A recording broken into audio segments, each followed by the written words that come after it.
Amanda Nunes, enjoy your retirement. Thank you for all of the great fights that you gave us and all the great moments. I think it's a good opportunity for us now to Pay homage. pay homage. Yeah, I don't know if we should make this a weekly segment. Let us know if we should make a sort of a top five thing, a weekly segment. But I think the top five performances of Amanda Nunes in her MMA career. Yeah. So would you like to go first, or? Yeah, sure thing.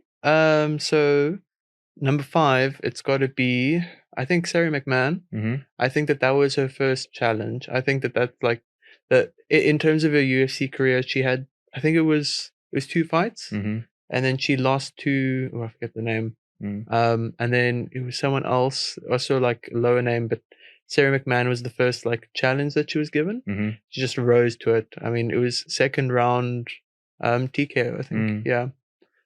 Nice. Yeah, really impressive.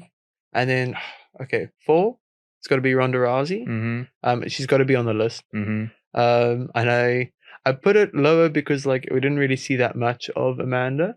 But it was just like to think back like how monumental a fight that was in Mm. terms of like Ronda Rousey was the biggest name in the UFC. Mhm. And yeah, she just like dismantled her Yeah. in like 30 seconds. It was crazy. Yeah. And then third has got to be Misha Tate. I think that like the first championship that she got, also like very decisive victory, Mm. like just took Misha apart. Like Misha's like face was just like opened up, and then like that submission. Yeah, I mean like so well deserved and like such a like long time coming. And then second has got to be Juliana Pena 2. I think that, okay, the first matchup, Mhm. I mean, for whatever reason, she lost. You know, like I think it was like maybe a bad camp. Like for whatever reason, like Julia Pena was the better fighter that night, Mhm. and for a champion to come back that strong and like immediately win, and like throw Juliana like off and like fight southpaw for the first time in her career and like be so successful. Like I don't know, and that late in her career was just like so impressive. Um, and then number one's got to be Chris Cyborg.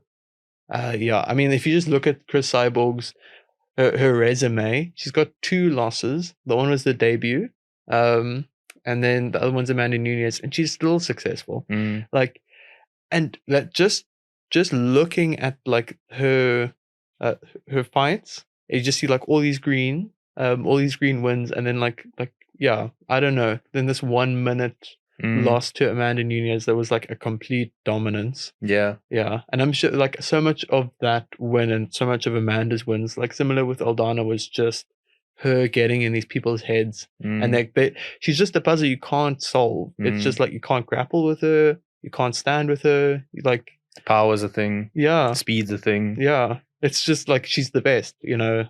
Yeah, so like huge fan. Mm. Okay, but yeah, what are your top 5?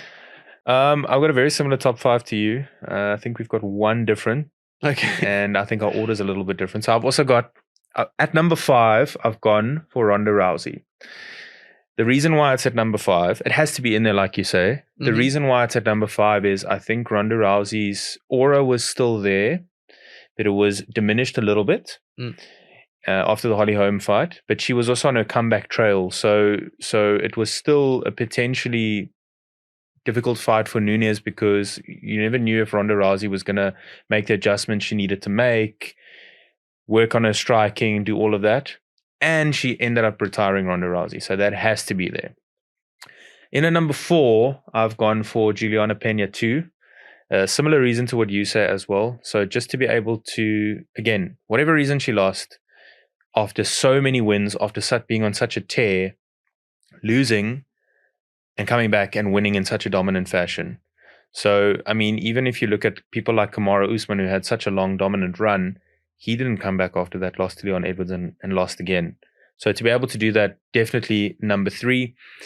Number 4. I'm getting ahead of myself. Number 3, I've gone for Holly Holm. I think the manner in which she beat Holly Holm, even though Holly Holm also had like a bit of a stop-start run just before that, the manner to be able to beat her with a head kick is so impressive and shows her versatility, shows her skill, and really shows her dominance to be able to do something like that. So that's why I've got that above Juliana Pena. Number 2, I've gone for Miesha Tate as well. That was UFC 200. It was the whole big moment. She bloodied her in the first, like it was only a 1-round fight, but she bloodied her and managed to submit Miesha Tate, who's known for her grappling. Miesha Tate also was on a 5-fight win streak before that, which we mustn't forget. So she was able to, like Holly Holm, beat her at her own game. And that's why for me it's at number 2. Just the magnitude of the situation, the magnitude of the fight, and Miesha Tate being on such a tear. Got to be number 2. Number 1, of course, Chris Cyborg.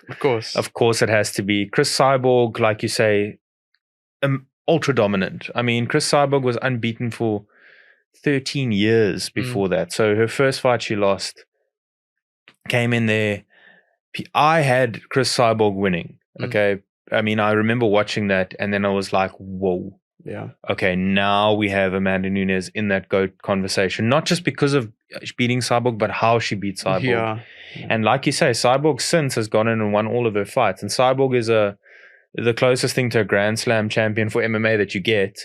Cyborg also went and did boxing afterwards. I mean, Cyborg was just the scariest female fighter and probably still is the scariest female fighter of all time. Even though she lost to Nunes. And to me, Cyborg is still up there in the GOAT conversation. I think Nunes maybe just pips it because she beat her and because most of it was in the UFC. Yeah. But just the way she beat Cyborg in that fight was just incredible. And that really stamped her in that conversation, gave her the 2 belts. Everything just came together so perfectly. Definitely has to be number 1. Yeah. Chris Cyborg. Yeah. So that's our top 5. Let us know if you want us to do that on a weekly basis. And let us know what type of top 5s you want to see.